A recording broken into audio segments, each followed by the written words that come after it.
Salam sejahtera, saudara yang terkasih dalam Tuhan. Senang bisa berjumpa lagi dalam renungan hari ini. Dan sebelum kita membaca dan merenungkan firman Tuhan, mari kita berdoa. Tuhan, terima kasih sekali lagi untuk kesempatan yang Tuhan berikan bagi kami mendengarkan dan merenungkan firman.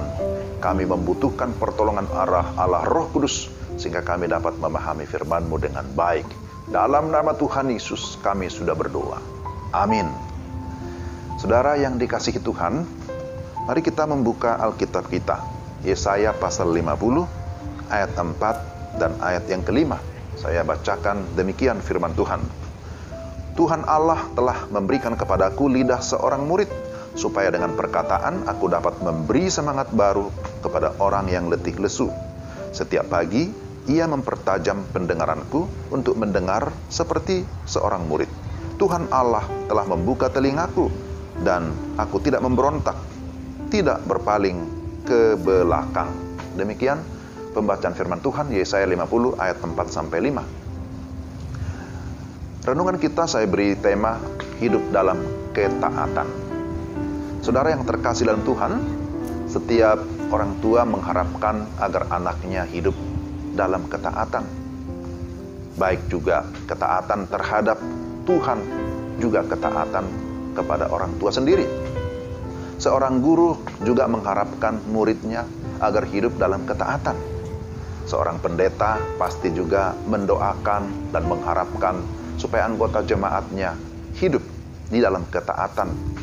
Pemerintah juga demikian mengharapkan rakyat agar hidup dalam ketaatan pada peraturan perundang-undangan.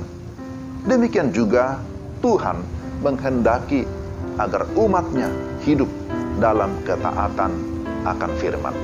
Bacaan kita, Yesaya 50, merupakan nubuatan Nabi Yesaya tentang Mesias yang menderita karena dosa umat manusia. Perikop ini diberi judul ketaatan hamba Tuhan. Mesias disebut sebagai hamba yang taat. Melalui kehidupannya kita diajar bagaimana menjadi seorang hamba atau murid yang taat. Ada beberapa hal yang perlu kita perhatikan. Pertama, sebagai seorang hamba ada penugasan. Dalam ayat 4 bagian A, Tuhan Allah telah memberikan kepadaku lidah seorang murid, supaya dengan perkataan aku dapat memberi semangat baru kepada orang yang letih lesu. Ini juga merupakan nubuatan profetis tentang Yesus. Sebagai seorang hamba, maka ia mendapat tugas untuk melaksanakan kehendak tuannya. Tugas itu adalah memberi semangat baru kepada orang yang letih lesu. Manusia pada dasarnya sudah letih lesu. Karena apa? Karena dosa. Dosa membuat manusia kehilangan pengharapan. Maka perkataan yang membangun akan memberikan semangat baru. Perkataan seperti apa? Perkataan apa yang membangun? Tentu perkataan firman yang disampaikan di dalam ketulusan. Lidah seorang murid berarti lidah atau perkataan yang mengikuti apa yang menjadi teladan dari sang guru. Maka ketika kita mengaku sebagai hamba atau sebagai seorang murid Kristus, kita harus memperkatakan firman-Nya, firman Tuhan yang dapat menguatkan, meneguhkan, bahkan mempertobatkan orang-orang berdosa agar kembali kepada kebenaran. Yang kedua, sebagai hamba, maka ada disiplin, ada pelatihan. Kita tidak mungkin dapat melaksanakan tugas dengan baik dan benar jikalau kita tidak diperlengkapi atau dilatih terus-menerus. Maka ayat 4 bagian B berkata, setiap pagi ia mempertajam pendengaranku untuk mendengar seperti seorang murid. Setiap pagi, ini berarti terus-menerus. Pendengaran kita dilatih agar apa? Agar memiliki kepekaan terhadap suara Tuhan, terhadap kehendak Tuhan. Tuhan tidak pernah off bekerja, tidak pernah berhenti, tetapi dia tetap aktif bekerja. Kita bisa mengawali hari kita setiap pagi dengan berdoa dan bertanya, Tuhan, hari ini Engkau mau mengerjakan apa? Apakah aku boleh ikut? Ini sebuah pertanyaan atau sebuah doa Kita ingin mengikuti kehendak Tuhan. Tuhan, Engkau mau buat apa? Dan aku mau ikut. Atau kita bisa meminta agar Tuhan memberikan kita hikmat dalam mengerjakan apa yang sesuai dengan kehendaknya. Itulah yang harus kita asah, yang harus kita latih, supaya kita bekerja sesuai dengan kehendak Tuhan. Dan yang ketiga, seorang hamba haruslah ada ketaatan dan komitmen. Dalam ayat yang kelima disebutkan bahwa Tuhan Allah telah membuka telingaku dan aku tidak memberontak, tidak berpaling ke belakang.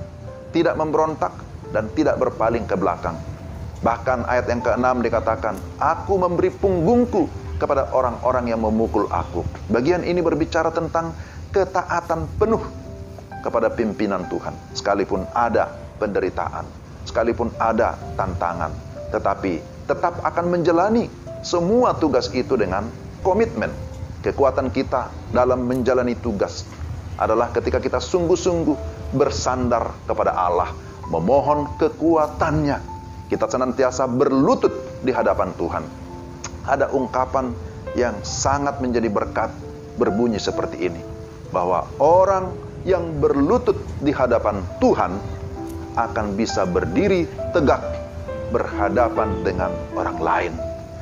Maka mari kita hidup di dalam ketaatan, karena ketaatan pasti selalu akan mendatangkan berkat di dalam kehidupan kita. Amin.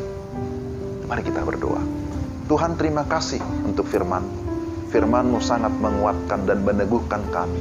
Pimpinlah kami ya Tuhan, supaya kami hidup di dalam iman dan ketaatan kepada pimpinan Tuhan.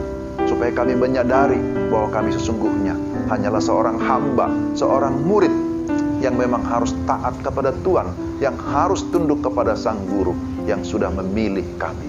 Terima kasih Tuhan untuk firman. Dalam nama Yesus kami berdoa dan bersyukur. Amin. Demikianlah renungan kita hari ini.